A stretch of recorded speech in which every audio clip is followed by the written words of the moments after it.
अस्सलाम वालेकुम, welcome to all. तो आज बेसिकली हम प्रॉपर तरीके से अपने इंट्रोडक्शन टू अकाउंटिंग, हमारा PRC 4 जो सब्जेक्ट है उसकी ओरिएंटेशन करेंगे एंड साथ हम थोड़ा सा उसके सिलेबस का आइडिया लेंगे और साथ हम थोड़ी सी और चीज़ें भी आज देखेंगे। एंड सिमिलरली इसी तरह हम आज कुछ चैप्टर 1 को भी टच करेंगे, क्योंकि ऑलरेडी आप लोगों के पास 2 रिकॉर्डिंग लेक्चर उसके आ चुके हैं जिसके अंदर हम उसके 2 मेन टॉपिक जो हैं वो कवर कर लिए हैं। एंड आज हम थोड़ा सा डिफरेंट चीज़ों को अंडरस्टैंड करेंगे और देखेंगे कि हमने सिलेबस क्या है हमारा, एग्जाम पैटर्न क्या होता है हमारा, सिमिलरली किस तरह का हमने स्टडी करनी है, हमने कहाँ से स्टडी करनी है और हमारी अप्रोच क्या होनी चाहिए। ये बेसिकली आज सारा कुछ जो है वो हमने डिस्कस करना है। ओके, तो चलते हैं अपने सिलेबस के ऊपर। देखो बेटा, हमारे पास जो करने वाले हैं वो बेसिकली 10 चैप्टर है।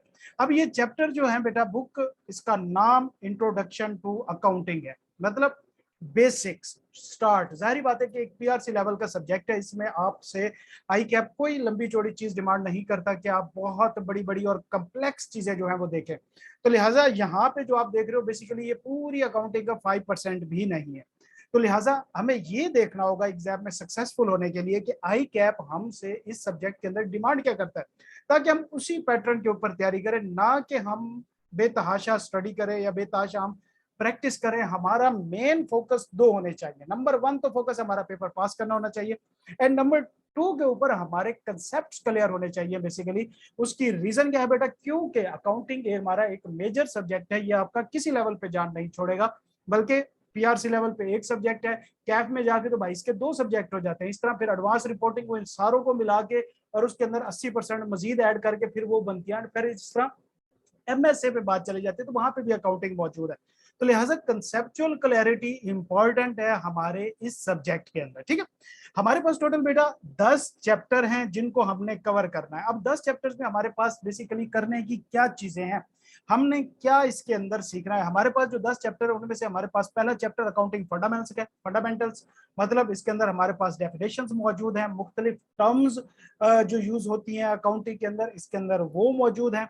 फिर उसके बाद दूसरा चैप्टर जो है वो है books of prime entry. Basically हमने अकाउंटिंग स्टार्ट हमने जाके तकरीबन तीसरे चैप्टर से करनी है। पहले 2 चैप्टर चीजों को अंडरस्टैंड करना है हमने कि भाई मुख्तलिफ टर्म्स कैसे यूज होती हैं, मुख्तलिफ फॉर्मेट्स क्या होते हैं, पैटर्न्स क्या होते हैं, अकाउंटिंग होती किस तरीके से है, कौन कौन से अकाउंट्स होते हैं और उनकी नेचर क्या होती है।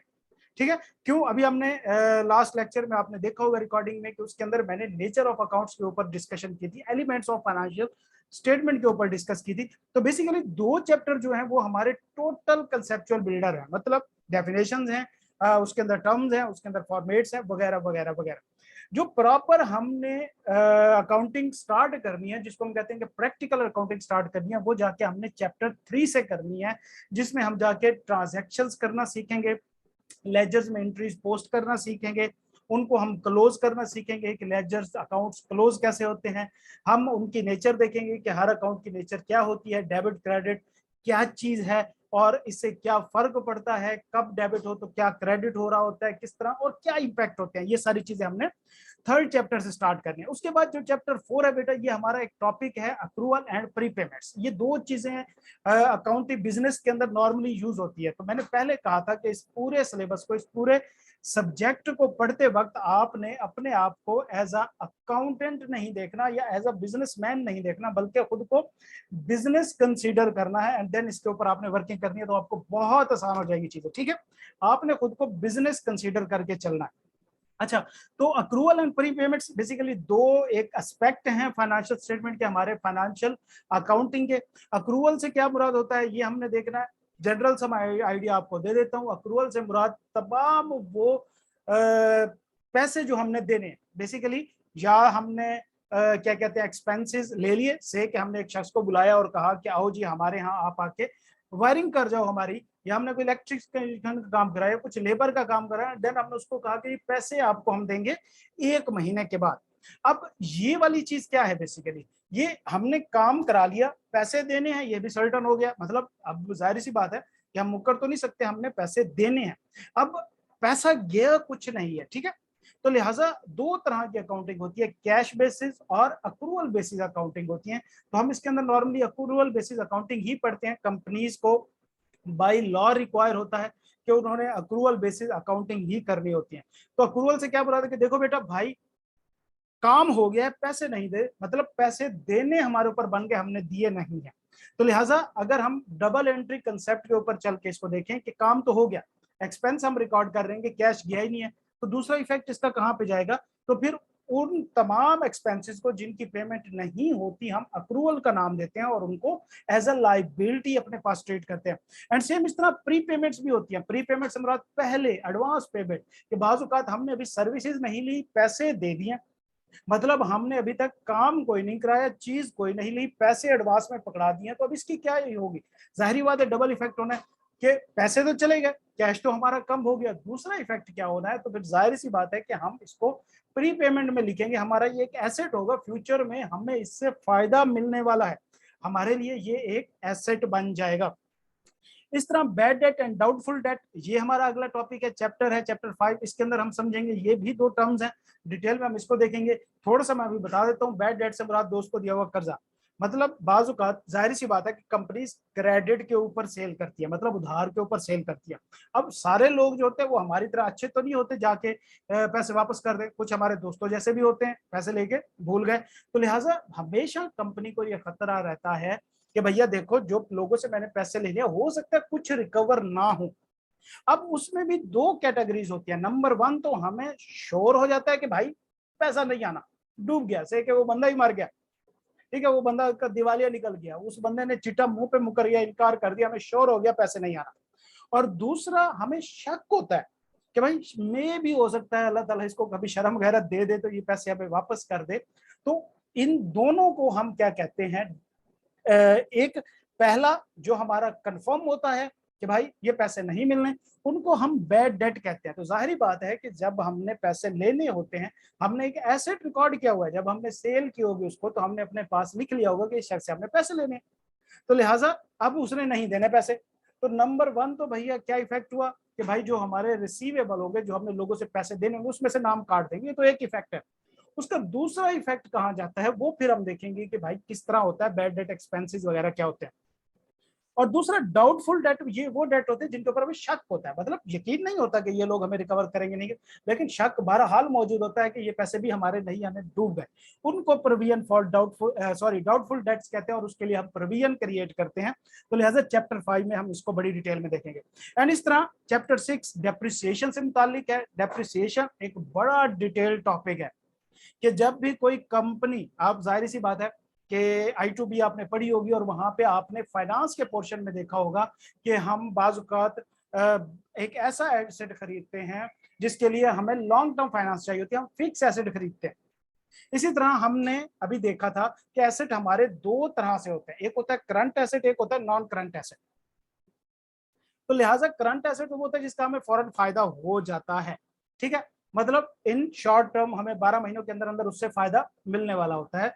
नॉन करंट ऐसे होते हैं जो 1 साल से ज्यादा के लिए होते हैं। तो फिर ये वो एसेट्स होते हैं बेटा जो लंबे अरसे तक चलते हैं, फिर जाहिर सी बात है इनकी कॉस्ट भी ज्यादा होती है, फिक्स एसेट की कॉस्ट भी बहुत ज्यादा होती है। जैसे कि हमने गाड़ी ली 30 लाख 40 लाख 50 लाख के बिजनेस के लिए, हमने कोई बिल्डिंग ली करोड़ की, 1.5 करोड़ की, 2 करोड़ की। अब जब हम कोई एसेट खरीदते हैं तो हमारा एक्सपेंस नहीं होता। एसेट और एक्सपेंस में फर्क है, देखो एसेट खरीदते वक्त और एक्सपेंस करते वक्त पैसा बाहर ही जा रहा है, ये हमें पता है, कंफर्म पता है कि पैसा हमारे हाथ से जा रहा है। लेकिन एक्सपेंस का मैंने आपको बताया था कि क्या तरीकाकार होता है कि जो पैसा जाता है उसके बदले में जो हमें चीज मिलती है वो फौरन यूज हो जाती है, उसका उसी वक्त टेम्परेरी इफेक्ट होता है। जबकि एसेट वो चीज होती है जिसके लिए पैसा जा रहा होता है लेकिन बदले में जो चीज आ रही होती है उसका कुछ टाइम के लिए, हो सकता है वो लॉन्ग टर्म में हो सकता है वो शॉर्ट टर्म में हो, लेकिन बहरहाल उसका कुछ टाइम के लिए उससे हमें फायदा मिलता रहता है, ठीक है। तो लिहाजा अब जो लॉन्ग टर्म एसेट होते हैं बेटा, जब हम परचेज करते हैं तो एक्सपेंस तो होता ही नहीं हो हमारा। जब हमारा वो एक्सपेंस नहीं है, मतलब इसका कि देखें, अब मैं आपको दोबारा समझाता हूं कि देखो एक चीज होती है टैक्स, हर बिजनेस को अपने प्रॉफिट के ऊपर टैक्स देना होता है। अब प्रॉफिट क्या होता है बच्चे, ये भी हमें पता है, क्या? इनकम माइनस एक्सपेंस, ये हमारा प्रॉफिट है। अब इस प्रॉफिट के ऊपर हमने टैक्स देना होता है कंपनी ने 29%, ठीक है, 29% टैक्स देना होता है कंपनी ने। अब जितना ज्यादा ये प्रॉफिट होगा उतना ज्यादा टैक्स पे करना पड़ेगा। अब अगर मैं इस साल में एक जमीन खरीदने जा रहा हूं, एक मैं बिल्डिंग खरीदने जा रहा हूं जो कि 2 करोड़ रुपए की है, 20 मिलियन की है, अब मैं उसको खरीद के मैं चाहता हूं उसे यूज करूं, लेकिन जाहिर सी बात है कि ये 20 मिलियन मेरा एक्सपेंस नहीं है, मतलब मेरा प्रॉफिट कम नहीं होगा। 20 मिलियन ये भी जा रहा है, मुझे इस साल टैक्स भी देना पड़ेगा, तो दोनों तरफ से पैसा जा रहा है। तो मेरी कोशिश क्या होगी कि फिर भाई मैं ना लूं, ठहर के लूं। तो फिर गवर्नमेंट क्या कहती है, लॉ क्या कहता है कि देखो अगर आप एक कोई ऐसा एसेट खरीदते हो जो आगे 10 साल तक यूज होना है, 15 साल तक यूज होना है, उसकी यूजफुल लाइफ के ऊपर आप क्या करेंगे, उसकी कॉस्ट को डिवाइड कर देंगे। से हमने बिल्डिंग ली, इसकी यूजफुल लाइफ 10 साल थी, हम इसकी कॉस्ट को डिवाइड कर देंगे, पर ईयर हमारे पास 20 लाख आ जाएगा। हर साल हमें ये जो 20 लाख है बेसिकली एक्सपेंस अलाउ होगा, मतलब हम 20 लाख से अपनी इनकम को कम कर लेंगे, जिससे हमारा प्रॉफिट कम होगा, जिससे हमें टैक्स कम देना पड़ेगा। तो अगर हमें 10 साल तक इससे फायदा आना है तो फिर हमें इसका एक्सपेंस भी 10 सालों तक ही लेके जाना चाहिए। फायदा हमें 10 साल तक आना है, एक्सपेंस सारा हम इसी साल में रिकॉर्ड कर दे, तो ये कोई मैचिक कंसेप्ट नहीं बन रहा, मतलब चीज मैच ही नहीं हो रही ना, लॉजिकली नहीं है कि फायदा हमने 10 साल लेना है, एक्सपेंस सारा अभी से लेके बैठ जाए, उसका अभी से रिकॉर्ड कर ले। तो लिहाजा क्या होता है कि जब हम उसके कॉस्ट को, किसी भी एसेट की कॉस्ट को उसकी यूजफुल लाइफ के ऊपर डिवाइड करके हर साल एक्सपेंस में क्लेम करते जाते हैं, इस प्रोसेस को डेप्रिसिएशन कहा जाता है। इस प्रोसेस ऑफ डिवीजन को डेप्रिसिएशन कहा जाता है और इसको डेप्रिसिएशन एक्सपेंस कहा जाता है। तो ये हम डेप्रिसिएशन के चैप्टर में देखेंगे, ये हमारा अच्छा खासा टाइम लेगा आपको समझाने में, अंडरस्टैंड करने में। लेकिन उसके बाद जो हमारा चैप्टर 7 है ये इन्वेंट्रीज के बारे में होता है। इन्वेंट्री से क्या मुराद है बेटा, तमाम वो चीजें जो हमने आगे सेल करनी, तमाम वो चीजें या तो हमने उनको आगे सेल करना है या उनको यूज करके हमने कोई डिफरेंट प्रोडक्ट बना के आगे सेल करनी है, उनको इन्वेंट्री कहते हैं। मिसाल के तौर पे 2 तरीकों से बिजनेस होते हैं। एक तो ये है कि जनाब मैं 2-3 मटेरियल हूँ, मिसाल के तौर पे मैंने कपड़ा लिया, मैंने धागा लिया, मैंने उनको क्या किया, आपस में सिया और रेडीमेड सूट बना के दे दिया। तो इसमें जो कपड़ा और धागा था वो मेरा इन्वेंट्री थी, वो मेरा मटेरियल था जिसको मैं यूज करके एक प्रोडक्ट बना के सेल कर रहा हूँ, मतलब मैं उससे इनकम कमा रहा हूँ। दूसरा तरीका यह है कि मैं कहीं से रेडीमेड कपड़े ही लेता हूँ और आगे सेल कर देता हूँ। तो लिहाजा अगर मैंने स्टॉक में कुछ कपड़े रखे हुए हैं जिनको यूज करके मैंने इनकम अर्न करनी है तो वो भी मेरी इन्वेंट्री है। तो इन्वेंट्री क्या है, तमाम वो एसेट्स, तमाम वो चीजें जिनको सेल करके हमने इनकम कमानी है, चाहे डायरेक्टली या इनडायरेक्टली। डायरेक्टली से मुराद वही चीज हम एज इट इज सेल कर दें, इनडायरेक्टली से क्या मुराद है बेटा कि हम उसको, उससे कोई और चीज बना के उससे इनकम जनरेट कर सकते हैं। तो लिहाजा ये हमारा इन्वेंट्रीज का टॉपिक होगा। फिर हमने इस तरह मैन्युफैक्चरिंग की अकाउंटिंग देखनी है। मैन्युफैक्चरिंग की अकाउंटिंग से मुराद क्या होता है बेटा कि सिंपली जो चीज मैन्युफैक्चर हो रही है, हम कोई चीज बना रहे हैं, हम कोई चीज प्रोड्यूस हो रही है, मिसाल के तौर पे हमने रेडीमेड कपड़े की फैक्ट्री लगाई और हम वहां पे कपड़े सेल कर रहे हैं, ठीक है, कपड़े बना के सेल रहे हैं, तो उसकी मैन्युफैक्चरिंग में क्या कुछ इंक्लूड है। मिसाल के तौर पे हमें कपड़ा चाहिए रॉ, धागा चाहिए, हमें ये दो तो मटेरियल चाहिए, नंबर 1। फिर हमें एक बंदा चाहिए जो उसे स्टिच करे, जिस जो हमारी लेबर होगी वो हम देंगे। नंबर 3 के ऊपर हमें फैक्ट्री चाहिए, जगह चाहिए जहां पे बैठ के वो शख्स जो है काम करेगा, तो उसका किराया भी देना होगा। सेम इसी तरह हमारी इलेक्ट्रिसिटी के चार्जेस भी होंगे। तो लिहाजा उस एक प्रोडक्ट को बनाने के लिए जितने भी हमारे एक्सपेंसेस हो रहे होते हैं उनका हम अलहदा से रिकॉर्ड रखते हैं, उनको हम अलहदा से कॉस्टिंग करते हैं। इसको कॉस्ट अकाउंटिंग भी कहा जाता है, अकाउंटिंग फॉर मैन्युफैक्चरिंग या कॉस्ट अकाउंटिंग। तो उसका हम एक अलहदा से भी रिकॉर्ड रख रहे होते हैं। हमने फाइनेंशियल स्टेटमेंट और इनकम स्टेटमेंट तो बनानी ही होती है, लेकिन हम अलहदा से कॉस्ट अकाउंटिंग भी कर रहे होते हैं ताकि हमें पता हो कि भैया हम जो चीज बना रहे हैं उस पर क्या लग रहा है, कितना लग रहा है, क्या कुछ हो रहा है, कहाँ पे चीजें इंप्रूव हो सकती हैं। तो लिहाजा हम इसके अंदर वो भी देखेंगे। एंड इस तरह फिर हमारा जो लास्ट चैप्टर है वो है हमारा preparation of financial statement. Financial statement के 2 कंपोनेंट हमारे सिलेबस में है, बैलेंस शीट और इनकम स्टेटमेंट। तो ये अभी आप अगला जो थोड़ी देर में हम डिस्कस करने जा रहे हैं, हम अकाउंटिंग प्रोसेस को समझेंगे कि फाइनेंशियल स्टेटमेंट तक चीज जाती कैसे है, ठीक है, वहां तक हम इसको लेके जाएंगे। और लास्ट हमारा चैप्टर है बैंक रिकॉन्सिलिएशन। बैंक रिकॉन्सिलिएशन से क्या मुराद है बेटा, हर बिजनेस का एक बैंक अकाउंट होता है जिसके अंदर मुख्तलिफ किस्म की ट्रांजैक्शंस हो रही होती हैं और वो ट्रांजैक्शंस का हम अलहदा अपने पास भी रिकॉर्ड रख रहे होते हैं। मिसाल के तौर पे मैंने अपने पास भी एक किताब रखनी है, से कि मैंने किसी को एक चेक दिया, मैंने लिख दूंगा उसके अंदर जी मैंने इसको 2 लाख का चेक दिया मिसाल के तौर पे। ये साल मेरा शुरू हुआ, मेरे पास 2 मिलियन रुपीज पड़े थे मेरे बैंक के अंदर, ठीक है। ये मैंने क्या किया, अपने रजिस्टर के ऊपर लिख लिया कि मेरे पास बैंक में 2 मिलियन रुपीज पड़े हैं। फिर मैं क्या करता हूँ, जाहिर बात है मैं डेली बेस पे बैंक को फोन करके नहीं पूछ सकता वही मेरा बैलेंस कितना पड़ा है। मैं एक चेक इशू करूँ, वो चेक जाए, फिर मैं फोन करूँ बैंक वाले को, हाँ भाई मेरा अकाउंट है, बता कितने पैसे पड़े हैं। वो कहे जी 2 रुपए पड़े हैं, 4 रुपए पड़े हैं। तो मैं क्या करता हूँ कि अपने पास खुद एक हिसाब रखता हूँ, ताकि मुझे भी पता हो कि भाई मैं साल के एंड पे मुझे स्टेटमेंट निकलवानी है, 6 महीने बाद या महीने बाद मुझे बैंक स्टेटमेंट निकलवानी है, तो मेरे पास अपना बैलेंस भी मौजूद हो, नंबर 1। नंबर 2, जब भी मैं अगला चेक इशू करूं तो मुझे पता हो कि मेरे अकाउंट में बैलेंस पड़ा ही नहीं पड़ा, ठीक है। अब मिसाल के तौर पे मेरे पास, मैंने साल के शुरू में मेरे पास 2 मिलियन रुपीज पड़े थे, मतलब 20 लाख रुपए मेरे पास पड़े थे। और मैंने क्या किया, उसमें से एक चेक जो है वो 5 लाख का दिया, एक इशू किया एक बंदे को, ये मैंने लिख लिया भाई मैंने 5 लाख का एक चेक दे दिया, मेरे बैंक से चले गए। दूसरे को मैंने 3 लाख का एक चेक दे दिया।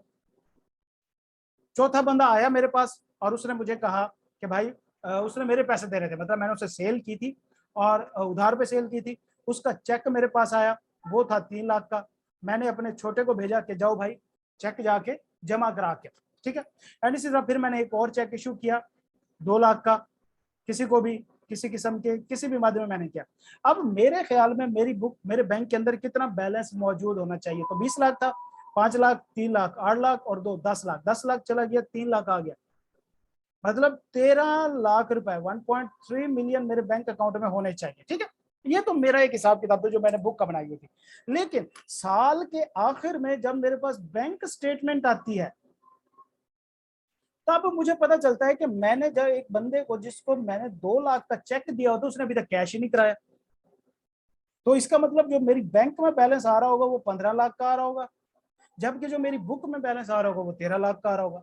सेम इसी तरह जब ईयर एंड होता है तो पता चलता है कि कई चेक जो होते हैं, हमने मंथ की से कि अभी 30 जून हमारा ईयर एंड हुआ है, हो सकता है मैंने 30 जून को कई चेक इशू किए हो, लेकिन जिन लोगों ने उनको कैश कराना है वो जाके हो सकता है 1 जुलाई को, 2 जुलाई को, 3 जुलाई को कराएंगे। तो मेरी बुक के अंदर तो वो 30 जून को रिकॉर्ड हो चुका है कि भाई ये पैसा मेरे हाथ से गया, लेकिन मेरी बैंक स्टेटमेंट में तो पैसा अभी मेरे बैंक में पड़ा है। जब इन दोनों को मैंने सामने रख के डिफरेंस अपने निकाल लेने हैं कि देखो भाई ये चेक जो था ये बंदे को मैंने दिया था, उसने अभी तक कैश नहीं कराया तो उसकी वजह से ये फर्क आ रहा है। ये चेक जो मेरे पास आया था, मैंने छोटे को भेजा था जाओ जमा करा के आओ, उसने जमा नहीं कराया, ये उसकी वजह से फर्क आ रहा है। और टोटल नेट रिजल्ट जो है वो मेरा सेम है, मुझे परेशान होने की कोई जरूरत नहीं है। मेरे बैंक में से कहीं ना कहीं से कोई हैंकी पैंकी नहीं हुई, मैंने तमाम डिफरेंसेस जो है वो सॉर्ट आउट कर लिए। तो लिहाजा इसको कहा जाता है बैंक रिकंसिलिएशन। तो ये हमारा 10वां चैप्टर होगा। तो ये हमने 10 चैप्टर पढ़ने हैं। अब जाहिर सी बात है कि हमारी क्लासेस रेगुलर जो है वो इंशाल्लाह 4 से मंडे से स्टार्ट होंगी, टाइम आपको कन्वे कर दिया जाएगा। तो हमारा जो होगा इसके ऊपर मजीद एक दिन लगेगा। बुक्स ऑफ प्राइमेट्री के अंदर हम मैक्सिमम 1.5 दिन लगाएंगे। इसी तरह लेजर्स एंड ट्रायल बैलेंस के ऊपर भी हम तकरीबन 1.5 दिन लगाएंगे। और अक्रूवल एंड प्री पेमेंट्स पे हो सकता है कि हमारे 2 दिन लगे। बैड डेट्स के ऊपर हमारे 2 दिन लगे। डेप्रिसिएशन के ऊपर 2 दिन लगाएंगे। इन्वेंट्री के ऊपर 1 दिन लगाएंगे। इसके ऊपर भी हम 1.5 दिन लगाएंगे। तो ओवरऑल हमारी कोशिश होगी हम तकरीबन 18 जुलाई तक अपना सिलेबस जो है वो कंप्लीट कर लें। अब इसमें हो सकता है कि हमें एक दिन के अंदर 2 क्लासेस रखनी पड़े, हो सकता है कि हमें कोई क्लास बड़ी भी रखनी पड़े, ठीक है। तो लिहाजा अगर आप लाइव क्लास में आ गए तो ये तो सबसे बेहतरीन चीज है, नहीं भी तो आपने रिकॉर्डिंग मस्ट देखनी है, लेक्चर हमारे डिटेल्ड होंगे, ठीक है। एंड फिर इसी तरह हमारे चैप्टर्स के साथ असाइनमेंट हुआ करेगी, वर्किंग हुआ करेगी, जो मैं हर लेक्चर के बाद आपको दिया करूंगा। वो कहीं से भी हो सकती है, जनरल से ट्रांजैक्शन हो सकती है, वो कुछ बनाना भी हो सकता है, कुछ करना भी हो सकता है। देन वो आपने मुझे लाजमी सबमिट करना होगा ताकि मैं उसको चेक करके अगले लेक्चर के अंदर उसके ऊपर मैं अपना फीडबैक भी दूं एंड मुझे पता भी चल जाए कि आपके पॉइंट्स कौन कौन से वीक चल रहे हैं, ठीक है। तो ये बेसिकली हमारा सिलेबस था। अब यहाँ पे मैंने एक चीज बात की थी कि प्रिपरेशन ऑफ फाइनेंशियल स्टेटमेंट, के फाइनेंशियल स्टेटमेंट बनती कैसे है, उसका तरीकाकार क्या होता है। तो बेसिकली आज हम इसको थोड़ा सा देख लेते हैं कि फाइनेंशियल स्टेटमेंट का प्रोसेस क्या होता है। तो ये मुख्तलिफ स्टेप्स होते हैं जिसके अंदर फाइनेंशियल स्टेटमेंट बन रही होती है। सबसे पहला स्टेप होता है बेटा जिसको कहते हैं हम फाइनेंशियल ट्रांजैक्शन, कि देखो भाई किसी किस्म की ट्रांजैक्शन का इनकर होना सबसे पहला स्टेप है। कि भाई कोई भी ट्रांजैक्शन हुई, फाइनेंशियल ट्रांजैक्शन से हमने कोई चीज खरीदी, हमने कोई चीज बेची, हमने कोई चीज सेल की, हमने इनकम कमाई, हमने उधार लिया, हमने हमें हमने ओनर से पैसा लिया, कहीं से भी हमारे पास कोई भी फाइनेंशियल ट्रांजैक्शन होती है तो पहला काम हमेशा होता है एक ट्रांजैक्शन का इनकर होना जिसके लिए हम नॉर्मली वाउचर, इनवॉइसेस या बिल्स इशू करते हैं। वाउचर हम इशू करते हैं, ये आप टर्म्स याद कर लीजिएगा। एक्सपेंसेस, जब भी हम कोई ऐसी ट्रांजैक्शन इनकर करें जो एक्सपेंस से रिलेटेड हो, उसको हम क्या कहते हैं? वाउचर। वो डॉक्यूमेंट जिससे एक्सपेंस इनकर हो रहा हो उसको वाउचर कहते हैं। से हमने खाना मंगवाया, उसके लिए जो डॉक्यूमेंट हम बनाएंगे, हिसाब किताब जाहिर बात है अपने पास रखना, उसको वाउचर कहते हैं। अगर हमने कोई चीज सेल की है किसी को, कोई चीज सेल की है किसी को, से कि हमने किसी को इन्वेंट्री अपनी सेल की, मतलब जो नॉर्मल हम कपड़े बेचते हैं वो बेचे उसको, उसके बदले में जो हम उसको डॉक्यूमेंट देते हैं, से कि हम जिस तरह गोरमे पे जाते हैं और कोई चीज खरीदते हैं तो हमें एक इतनी सी पर्ची निकाल के देता है, उस डॉक्यूमेंट को इनवॉइस कहा जाता है।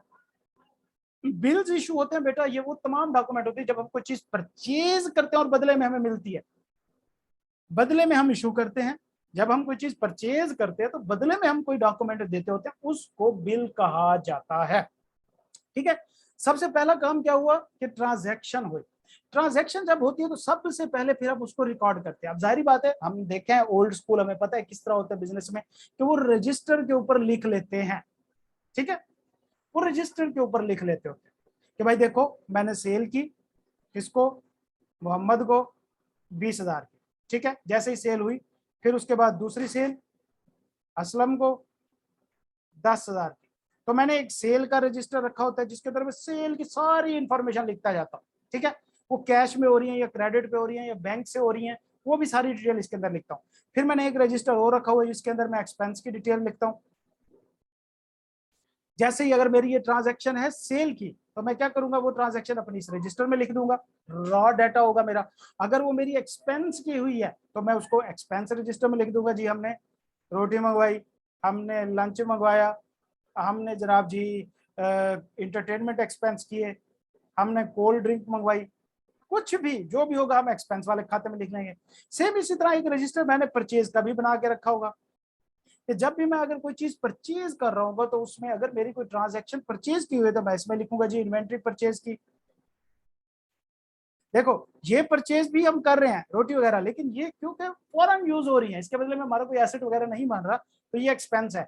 हमने इन्वेंट्री परचेज की, मतलब हमने पीछे से कपड़े खरीदे जिनको हमने आगे सेल करना है, हमने 50,000 सूट इकट्ठे मंगवा लिए, तो मैं इधर लिख लूंगा जी 50,000 सूट जो है वो मेरा आ गया। इसी तरह मैं कोई और चीज परचेज करता हूँ, इधर लिखूंगा। तो ये बेसिकली क्या है, ये जो फर्स्ट हैंड इंफॉर्मेशन हम जिस रजिस्टर में डाल रहे हैं इनको कहा जाता है बुक्स ऑफ प्राइम एंट्री। हम इनकी टाइप भी देखेंगे, दूसरा चैप्टर हमारा इसी के ऊपर है। तो लिहाजा हम रॉ इंफॉर्मेशन जिन रजिस्टर्स के अंदर मेंटेन रख रहे होते हैं उनको क्या कहा जाता है? Books of prime entry. अब जब हम ये books of prime entry maintain कर रहे हैं, मिसाल के तौर पे अब हम इसी को लेके चलते हैं। अब ये तो मेरा रजिस्टर है जिसके अंदर पूरे दिन की सेल आ रही है, से इसी के अंदर मोहम्मद की आ रही है, इसी के अंदर जिशान की आ रही है, इसी के मैंने हमजा को सेल किया वगैरह वगैरह वगैरह। लेकिन मुझे भाई अब हर किसी का इंडिविजुअल बैलेंस भी तो चाहिए, मुझे इसको दिन के एंड पे बैठ के सॉर्ट आउट भी तो करना है कि भाई देखो अहमद को कितनी सेल हुई है, असलम को कितनी सेल हुई है, अकरम को कितनी सेल हुई है, फिर इसी तरह कैश सेल कितनी हुई है, बैंक से सेल कितनी हुई है, क्रेडिट पे सेल कितनी हुई है। तो मैं क्या करता हूं कि इनमें से फिर मैं डे एंड पे बैठ के इन ट्रांजैक्शंस को सॉर्ट आउट करता हूं और फिर उनके रेलेवेंट हेड्स के अंदर उन ट्रांजैक्शन को डाल देता हूं। मिसाल के तौर पे मैंने एक कैश सेल की, तो मैं क्या करूंगा, एक तो मेरी इनकम आ जाएगी, इनकम बढ़ी, दूसरे नंबर पे मेरा कैश बढ़ जाएगा, तो मैं अपनी कैश बुक में भी लिख लूंगा ये पैसा आ गया मेरे पास। लेकिन अगर मैंने अहमद को क्रेडिट पे सेल किया, उधार पे सेल किया, तो मेरी इनकम तो बढ़ी लेकिन कैश नहीं बढ़ा, बल्कि अहमद से लिया जाने वाला पैसा बढ़ गया। तो उसका अकाउंट के अंदर मैं से कि वो 30,000 की सेल थी तो उसको ऐड कर दो। तो ये जो बेटा सेपरेट हेड्स होते हैं, अकाउंट्स होते हैं जिसमें हम अपने इस रॉ डाटा से इंफॉर्मेशन सेग्रीगेट करके ले आते हैं, इनको लेजर्स कहा जाता है। तो बेटा ये बुक्स ऑफ प्राइम एंट्रीज क्या होती हैं? ये रॉ बुक्स होती हैं जो रॉ डाटा प्रोवाइड करती है अबाउट स्पेसिफिक हेड। कि सेल वाली बुक सेल के बारे में, परचेज की बुक परचेज के बारे में, एक्सपेंस की बुक एक्सपेंस के बारे में। लेजर्स क्या होते हैं बेटा, ये सॉर्टेड इंफॉर्मेशन होती है, इस रॉ से रेलेवेंट हेड्स होते हैं हर अकाउंट के, हर नेचर की बेस के ऊपर हम डिफरेंट किस्म के हेड्स बनाते हैं। जब हमारे ये हेड्स बन जाते हैं तो फिर हम क्या करते हैं, हम इनका टोटल बैलेंस निकालते हैं। से कि जी मैंने असलम को टोटल दिया था, असलम से मैंने देना है 50,000, अकरम से मैंने लेना है 60,000, असगर से मैंने लेना है 40,000। तो भाई टोटल मैंने जो लोगों से पैसे लेने हैं वो 1,50,000 लेने। अब देखो मेरे पास 3 बुक है, 2 चीजें तो अभी तक हम डिस्कस कर चुके। एक तो हमारे सामने रॉ डाटा पड़ा है, मतलब वो किसी काम का नहीं है जब तक हम उसको सॉर्ट नहीं करें। फिर हमने दूसरा क्या काम किया, हमने उनको सॉर्ट कर लिया। अब ये क्या होगा, ये हमारे पास काफी सारे पेजेस बन गए, काफी सारे हमारे पास पेजेस बन गए भाई। अब हम इसको मजीद कैसे सॉर्ट करें, फिर हम क्या करते हैं कि सिमिलर अकाउंट्स हेड को, जैसे कि असलम का, अकरम का, अहमद का, हर किसी का हमने एक अलहदा से सफा बनाया हुआ था, हम उन तीनों को सम अप करके एक नेट फिगर लिखा लेते हैं कि जी ये रिसीवेबल है, मतलब ये लोगों से हमने पैसे लेने हैं।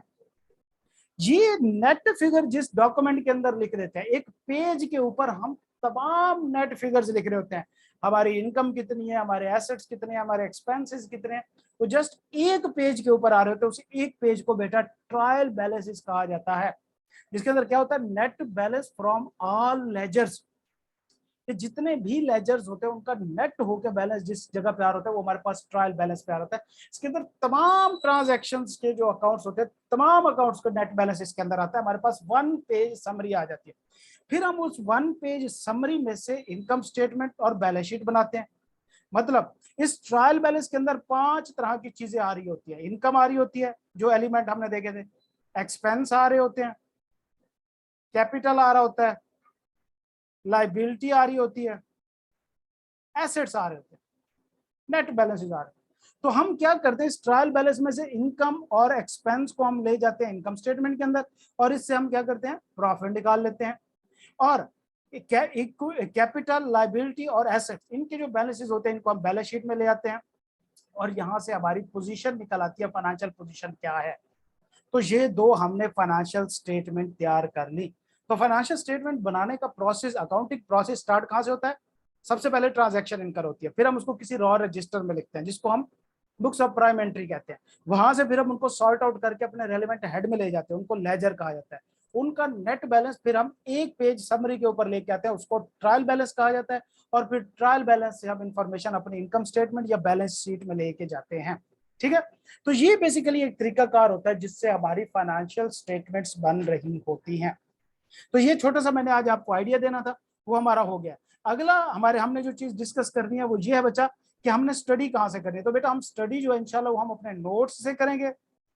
1 मिनट, मुझे इसको एनोटेशन को मिटाने दो। ओके, तो ये हमारे अपने जाती पैदाइशी घर के नोट्स हैं, हमने यहाँ से तैयारी करनी है। कोई लंबे चौड़े चक्रों में नहीं पढ़ना, बड़ी बड़ी बुक्स नहीं उठानी, लंबी चौड़ी प्रैक्टिस में नहीं जाना। हमें कंसेप्ट क्लियर करने, हमने उस लेवल पढ़ना है जिस लेवल पे आई कैप जो है वो हमसे डिमांड करता है। तो इसके अंदर हमने तकरीबन काफी सारी चीजें पढ़ चुके हैं।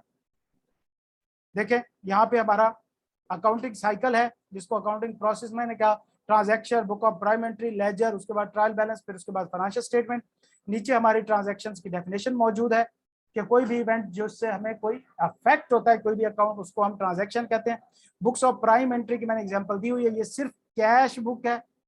कई एग्जांपल हो सकती हैं, 5-6 जो है वो हम अगले चैप्टर में देखेंगे। ये मैंने एक एग्जांपल दिया, देखो भाई देखो, मेरे पास डेट क्या है, 12 डेट को कैपिटल आया 20 लाख का, उसके बाद सेल हुई मेरी 14,000 की, मैंने लिख लिया कैश में हुई या बैंक में हुई।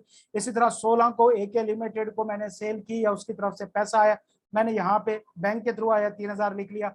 इसी तरह फिर आगे 8, 14, 20 मजीद मेरी कोई ट्रांजेक्शन हुई है तो कैश, बैंक, ये मेरी एक मैंने रजिस्टर खाता, सादा सा खाता जो है वो अपने पास रखा हुआ है, जो कि हमारे सामने है। ठीक है, इसी तरह लेजर्स क्या होते थे, मैंने कहा था कि भाई उसमें से हम रेलेवेंट अकाउंट में लेके जाएं। से कि हमारा एक लेजर होगा कैश इन हैंड, जिसके अंदर हम देखेंगे कि हमारे पास इस वक्त नेट कैश की पोजीशन क्या है। ठीक है, इसी तरह अकाउंट्स रिसीवेबल, ये हमारे वो डेटर्स का बैलेंस आ रहा होगा जिनको हमने उधार पे सेल की होगी, उनके लिए हमने एक अलहदा अकाउंट बनाया हुआ है। जिसके अंदर हम इंफॉर्मेशन लिखते हैं और उसका फिर हमारे पास नेट बैलेंसेस आते हैं। इसी तरह सप्लाई का अलहदा लेजर है, मर्चेंटाइज इन्वेंट्री वगैरह इसका अलहदा लेजर है, अकाउंट्स पेबल का अलहदा है, प्रोडक्ट सेल्स रेवेन्यू का अलहदा लेजर है।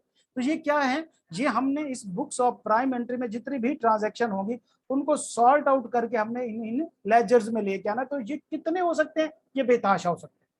मतलब हर नेचर का आप अलहदा लेजर ओपन कर सकते हैं, हर तरीकाकार का आप अलहदा लेजर जो है वो ओपन कर सकते हैं। तो ये अनलिमिटेड होते हैं इन नंबर्स में। उसके बाद ट्रायल बैलेंस होता है। देखें ट्रायल बैलेंस क्या हुआ कि भैया हमारे नेट बैलेंसेस आ रहे हैं, हमारे पास डेबिट बैलेंस या नेट बैलेंस, हमने हमारे जो लेजर के टोटल बैलेंसेस थे वो हमारे नेट बैलेंसेस होके हमारे इस ट्रायल बैलेंस में आ रहे हैं। देखो हमारे पास सिर्फ टोटल हमारे पास क्या आ रहा है, ट्रेड रिसीवेबल, मतलब यहाँ पे डिटेल नहीं आ रहे कि देखो कितने पैसे असलम ने देने, इनमें कितना असगर देने, वो कहाँ से मिलेंगे हमें, हमें हमारे लेजर से मिलेंगे। ट्रायल में क्या होगा, उनका सम हो क्या रहा होगा। इस तरह बैंक बैलेंस 2,50,000 हमारे पास कैसे आया कि शुरू में कितना था, फिर हमने कितने दिए, कितने आए और एंड हमारे पास 2,50,000 है। ट्रायल बैलेंस का उससे लेना देना नहीं है। क्या होगा कि बैंक लेजर का जो क्लोजिंग होगा वो हमारे ट्रायल बैलेंस में आ जाएगा। अब इस ट्रायल बैलेंस से आगे क्या होना है, फाइनेंशियल स्टेटमेंट में ट्रांजैक्शन जाती है। मिसाल के तौर पर हमें पता है ये एसेट है, ये किधर जाना चाहिए, बैलेंस शीट। फर्नीचर भी एसेट है, इसको भी बैलेंस शीट में जाना चाहिए। कंप्यूटर भी एसेट है, इसको बैलेंस शीट में जाना चाहिए। फिक्स्ड एसेट उनको कहते हैं जो लॉन्ग टर्म होते हैं, जिसमें land, building, machinery, property, plant, ये भी एसेट है, इसको भी बैलेंस शीट में जाना चाहिए। इसी तरह कैश इन हैंड, ये भी हमारा एसेट है, ये भी बैलेंस शीट में जाएगा, ये भी बैलेंस शीट में जाएगा। ट्रेड रिसीवेबल, लोगों से हमने पैसे लेने हैं, ठीक है, लोगों से हमने पैसे लेने हैं, तो भैया ये भी हमारा एसेट है, ये भी बैलेंस शीट में जाएगा। बैंक ओवरड्राफ्ट, के बैंक से हमने पैसे ज्यादा निकलवा लिए, तो ये नेगेटिव बैलेंस होगा एसेट साइड के ऊपर, ये लायबिलिटी साइड पे नहीं जाएगा। हालांकि हमने निकलवा लिए, वापस देने हैं, लेकिन उसकी नेचर एसेट की रहेगी। उसके बाद ट्रेड पेएबल, हमने लोगों को पैसे देने हैं, ये हमारी लायबिलिटी है, ये भी बैलेंस शीट में जाएगी। शेयर कैपिटल, सिक्योरिटी प्रीमियम, ये भी हमारी लायबिलिटी है कि हमने सिक्योरिटी के लिए लोग रखे हुए हैं, उनको हमने पैसे देने होते हैं या प्रीमियम वगैरह देने होते हैं वगैरह वगैरह। हमारा शेयर कैपिटल है, हमारा शेयर कैपिटल ऑनर का पैसा है, ये भी बैलेंस शीट में जाएगा, हमें पता है कैपिटल। रिजर्व भी कैपिटल का पार्ट होते हैं, ऑनर से रिलेटेड होते हैं, ये भी बैलेंस शीट में जाएगा। रेंट पेएबल, हमने रेंट किराया देना है, ये भी हमारा पेएबल है, लायबिलिटी है, बैलेंस शीट में जाएगा। एक्सपेंसेस, ये हमारा एक्सपेंस है, ये इनकम स्टेटमेंट में जाएगा। सैलरी पेएबल, ये बैलेंस शीट में जाएगी। इलेक्ट्रिसिटी एक्सपेंसेस, एक्सपेंस है, इनकम स्टेटमेंट में जाएगा। सिक्योर्ड लोन, हमने लोन लिया हुआ है, कर्जा लिया हुआ है,